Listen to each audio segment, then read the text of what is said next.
कभी कभी आपके दिमाग में ये सवाल जरूर आता होगा कि क्या महज 1,000 रुपए पर मंथ की एसआईपी से शॉर्ट टाइम पे यानी 3 से 5 सालों में लाखों का फंड बनाया जा सकता है। तो इसका जवाब है हाँ। यदि आप 1,000 या फिर 5,000 रुपए की एसआईपी शुरू करते हो तो आप महज 3 से 5 सालों में भी लाखों का फंड बना सकते हो। अब ये होगा कैसा पॉसिबल, ये आज की वीडियो में हम जानने वाले हैं।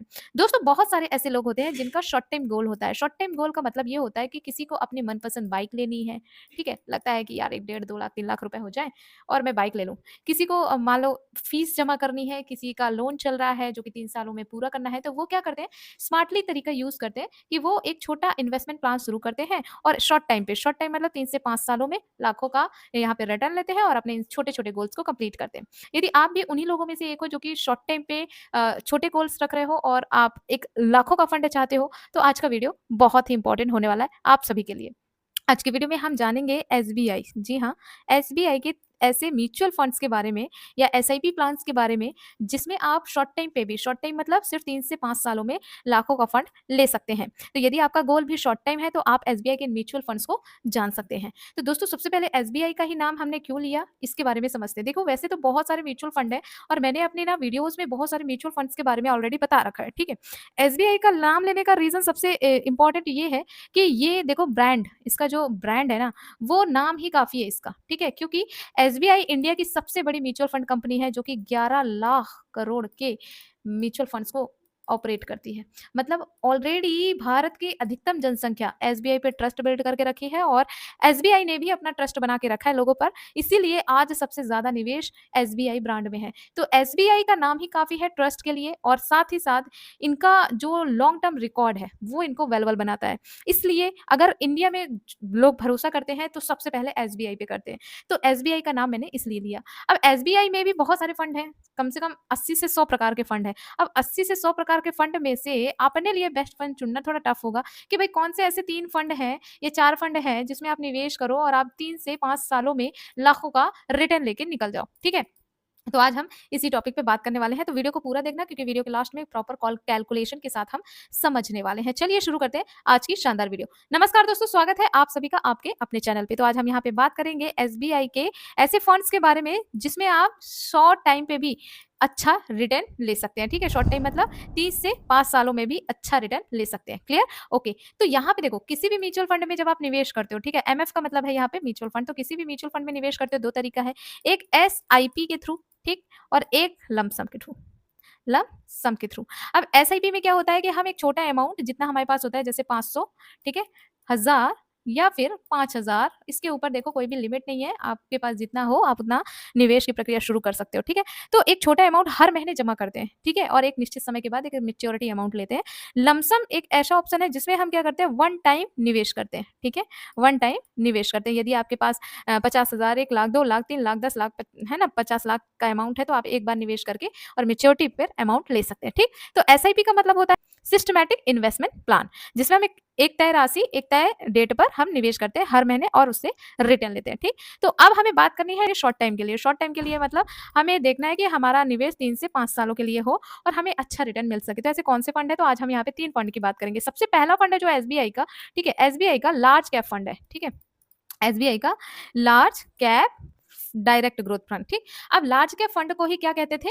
Blue chip fund. क्या कहते थे इसे? ब्लू चिप फंड, ठीक है? ये काफी पुराना फंड भी है और लोग ब्लू चिप फंड के नाम से इसे जानते थे। एसबीआई का जो ब्लू चिप फंड है, दरअसल ये एक लार्ज कैप फंड में बदल चुका है। लार्ज कैप का मतलब होता है, लार्ज एलसी लिखा है तो मतलब लार्ज कैप, ठीक है? लार्ज कैप का मतलब ये है कि ये उन कंपनीज में निवेश करती हैं जो कि ऑलरेडी लार्ज कैप या लार्ज मार्केट कैप बना के रखी।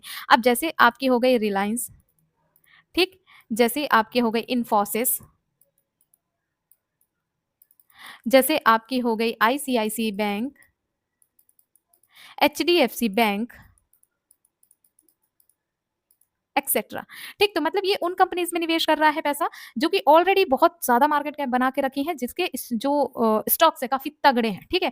जब मार्केट ऊपर नीचे करता है, ठीक है, ये मूवमेंट देता है, तब इन जो कंपनीज के स्टॉक्स हैं उनमें ज्यादा फर्क नहीं पड़ता। इसलिए क्या होता है, ये बहुत जल्दी अपना रिकवर बना लेते हैं और गिरते हुए बाजार में भी इनको ज्यादा प्रॉब्लम नहीं होती है। तो ये लार्ज कैप स्टेबिलिटी के लिए काफी सही है ना? अच्छा रिटर्न मतलब गिरते हुए बाजार में भी इन पे ज्यादा फर्क नहीं पड़ता, ऑलरेडी इनके शेयर स्ट्रॉन्ग्स है तो ज़्यादा फ़र्क नहीं पड़ता, इसलिए यहाँ पे आपको अच्छा रिटर्न देखने को मिलता है। तो एसबीआई के अगर लार्ज कैप फंड के रिटर्न की बात करें कि इसने पिछले 3 सालों में कितना रिटर्न बना के दिया है, पिछले 3 सालों में कितना रिटर्न बना के दिया है? दोस्तों इस फंड ने पिछले 3 सालों में 14% का रिटर्न बना के दिया है, ठीक है? अपने इन्वेस्टर्स को, और वहीं पे पिछले 5 सालों में 20% का रिटर्न बना के चलता है, ठीक? तो अब हम ये मान के चलते हैं कि आप इस फंड में सपोज़ एसआईपी के माध्यम से निवेश कर रहे हो, ठीक है? और यहाँ पे देखो एसआईपी 500 से भी कर सकते हो आप, ₹1000 से भी कर सकते हो आप और ₹5000 से भी कर सकते हो। मैक्सिमम की कोई भी लिमिट नहीं है दोस्तों, तो आपके पास जितनी क्षमता हो आप उस हिसाब से यहाँ पे निवेश कर सकते हो, ठीक है? तो यदि कोई व्यक्ति एसआईपी शुरू करता है, तो हम यहाँ पे उदाहरण लेके चलते हैं 1000 और 5000 का, ठीक है? तो यदि कोई व्यक्ति 1000 की एसआईपी करता है, ठीक है? हर महीने की पर मंथ की एसआईपी करता है, आने वाले 3 सालों में कितना हम समय रख रहे हैं 3 सालों में और 5 सालों का देखेंगे, ठीक है? तो 3 सालों में ₹1000 के निवेश पर यदि ये हम ये मान के चलते हैं कि ये 3 सालों में 14% का दिया है, 5 सालों में 20% का, तो हम एवरेज मान के चलते हैं कि यदि ये हमें 15% के एक्सपेक्टेड रिटर्न रेट से रिटर्न बनाकर देता है, तो 3 सालों में कितना हमारा पैसा निवेश होगा? तो 3 सालों में आपका जो टोटल इन्वेस्ट होगा दोस्तों, जो आई लिखा है मतलब इन्वेस्ट होगा 36,000 के लगभग होगा, ठीक है? 36,000 के लगभग होगा आपका निवेश। आपको इसमें एस्टिमेट जो रिटर्न मिलेगी वो 8,000 के लगभग होगा। तो आपका जो फंड का वैल्यू बनेगा, ओवर वैल्यू, ठीक है ना? ओवर वैल्यू जो बनेगी वो ₹40,938 की, नौ ₹938 की, क्योंकि यहाँ पे 8,938 रुपए का आपको मिलने वाला है। 8,938 ₹38 का आपको रिटर्न मिलने वाला है, ठीक है? तो आने वाले 3 सालों में 15% के हिसाब से ₹44,938 का फंड बनेगा। अब यदि इसी इन्वेस्टमेंट को आप 3 साल ना करके आगे 5 सालों तक करते हैं, मान लीजिए किसी व्यक्ति ने इसमें 5 सालों के लिए निवेश किया। हम ये मान के चलते हैं 5 सालों में ये हमें 15% का ही रिटर्न बना के दे रहा है। तो चलिए अब हम यहाँ पे 5 सालों में निवेश जो होगा पैसा, वो होगा 60K मतलब ₹60,000, जिसमें आपका 15% के हिसाब से एस्टिमेट रिटर्न बनेगा, वो बनेगा ₹27,338 की, ठीक है? 338 रुपए की। टोटल फंड की वैल्यू कितनी हो जाएगी? यहाँ पे हो जाएगी 87,338 रुपीज़ की। अब आप बोलोगे कि मैडम ये तो लाख रुपए भी नहीं हुआ है। बिल्कुल नहीं हुआ है दोस्तों, ये हमने एवरेज 15% लगाया है। ये एवरेज बढ़ और डाउन भी हो सकता है, ठीक है ना? मान लीजिए मार्केट अच्छा परफ़ॉर्म करता है तो ये 20 भी हो सकता है, ये 25 भी हो सकता है, ठीक? अगर वहीं पे बात करें डाउन की, तो ये यहाँ से 14% भी हो सकता है, 13 भी हो सकता है, 12 भी हो सकता है, डिपेंड करता है मार्केट के मूव पे। तो 5 सालों में 1000 के निवेश से आप बनाएँगे ₹87,000 के लगभग। अब चलिए यहाँ पे कैलकुलेट करते हैं 5,000 की एसआईपी, मतलब किसी व्यक्ति ने मंथली 5,000 की एसआईपी की इस म्यूचुअल फंड में और इसने 15% का ही रिटर्न बनाकर दिया, तो इसका कुल इन्वेस्टमेंट अमाउंट कितना होगा और कितना रिटर्न मिला? 5,000 की एसआईपी यदि किसी ने की है, उससे 15% का एक्सपेक्टेड रिटर्न रेट मिलता है, तो उसके बनेंगे ₹2,24,917। इसमें आपको जो ब्याज मिलेगा ₹44,917 का मिलने वाला है 15% के हिसाब से।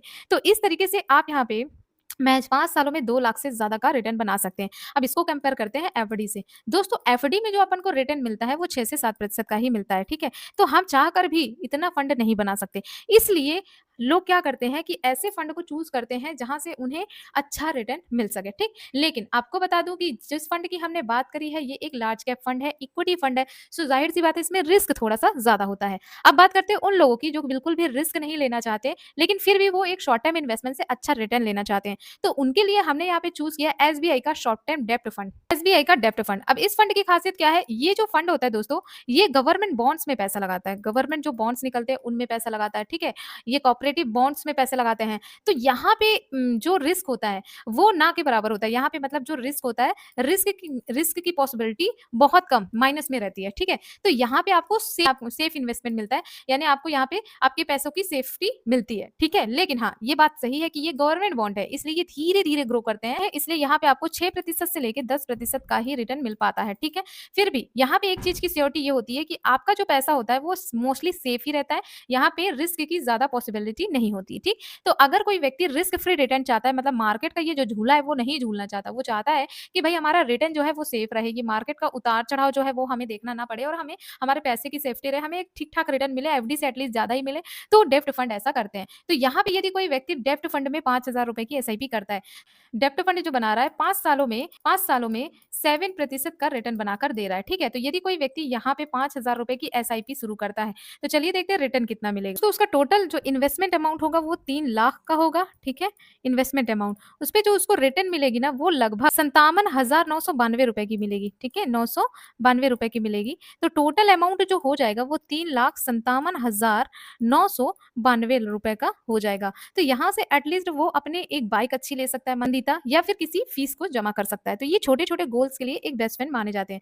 अब चलिए मूव करते हैं तीसरे फंड की जो कि है एसबीआई का एडवांटेज फंड। अब बैलेंस एडवांटेज फंड जो है वो ना आपके अमाउंट को बैलेंस करके रखते हैं। मतलब इनका कुछ पैसा लगता है इक्विटी में और कुछ पैसा लगता है डेप में। अब मैंने जो आपको फर्स्ट में एसबीआई का फंड बताया था वो एक लार्ज कैप कैटेगरी का फंड था। इसमें मोस्टली पैसा इक्विटी में निवेश किया जा रहा था, ठीक है? इक्विटी में निवेश किया जा रहा था मतलब वहां से रिटर्न की पॉसिबिलिटी ज्यादा थी, ठीक है? लेकिन आपने देखा कि वो वेरी हाई रिस्क की कैटेगरी में आ रहा था। तो भाई ये वो उन बंदों के लिए सही था जो कि रिस्क ले सकते हैं थोड़ा बहुत और अच्छा रिटर्न चाहते हैं कम समय में भी, उनके लिए सही था। अब दूसरी मैंने ऐसे फंड के बारे में बात की जो कि डेब्ट फंड था जिसमें हम पैसा जो गवर्नमेंट बॉन्ड्स में लगता था। अब दोस्तों यहाँ पे उन लोगों के लिए ये फंड सही था जो कि मार्केट के उतार चढ़ाव को बर्दाश्त नहीं कर सकते, जो कि एक अच्छा रिटर्न चाहते हैं, एटलीस्ट एफडी से बढ़िया रिटर्न चाहते हैं कि पैसे की सेफ्टी रहे। तो यहाँ पे मैंने एसबीआई का डेब्ट फंड बताया, शॉर्ट टाइम डेब्ट फंड। उसमें क्या होता है कि आपको जो रिटर्न मिलता है वो कम तो मिलता है लेकिन हाँ ये रिस्क बहुत ही कम होते हैं, ठीक है? तो यहाँ पे मॉडरेट टाइप का रिस्क होता है इसलिए ज्यादा दिक्कत नहीं होती है। तो ये मैंने उस तरीके का फंड बताया, यहाँ पे रिस्क कम है, सेफ्टी के साथ एक अच्छा रिटर्न मिल सकता है।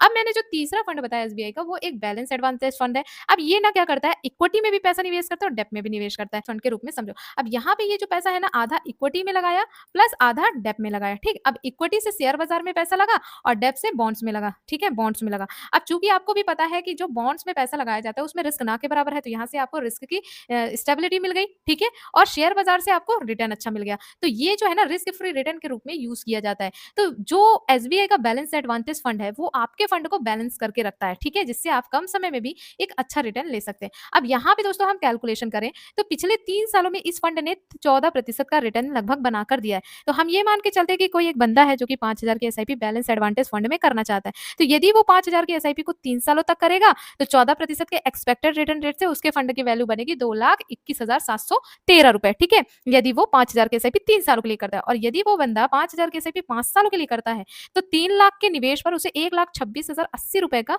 ब्याज मिल सकता है 14% के एक्सपेक्टेड रिटर्न रेट से और उसकी जो फंड की वैल्यू होगी 4,26,080 रुपए होगी। तो मतलब आपने यहाँ पे ये देखा दोस्तों कि कुछ ऐसे फंड भी हैं जिसमें यदि शॉर्ट टाइम के लिए भी निवेश किया जाए तो हमारे लिए एक अच्छा रिटर्न बन सकता है जिससे हम अपने छोटे गोल को एटलीस्ट अचीव कर सकते हैं। तो ये थे एसबीआई के 3 शानदार इन्वेस्टमेंट प्लान जो कि 2025 के लिए भी काफी सही माने जा सकते हैं। वैसे ये हमारा कोई सजेशन नहीं है, ये वीडियो सिर्फ एजुकेशन पर्पज से हमने आपके सामने प्रोवाइड की ताकि अगर आपके गोल छोटे हैं तो आप ऐसे फंड्स के बारे में रिसर्च कर सकते हो। बाकी निवेश करना ना करना ये आपके ऊपर डिपेंड करता है। आप किसी भी फंड में निवेश करें पहले खुद के रिसर्च करें, हो सके तो फाइनेंशियल एडवाइजर से सलाह लें तभी आप निवेश की प्रक्रिया करें, क्योंकि म्यूचुअल फंड में निवेश बाजार के जोखिमों के अधीन होता है। इसलिए रिलेटेड डॉक्यूमेंट्स को केयरफुली पढ़ें फिर ही निवेश करें। उम्मीद करती हूँ आज की वीडियो आपके लिए बहुत ही हेल्पफुल रही होगी। अगर वीडियो अच्छी लगी तो वीडियो को लाइक जरूर करिएगा, शेयर करिएगा दोस्तों के साथ। ऐसी ही इन्फॉर्मेटिव और नॉलेजेबल वीडियोस के लिए आप चाहें तो चैनल को सब्सक्राइब कर सकते हैं। Thank you.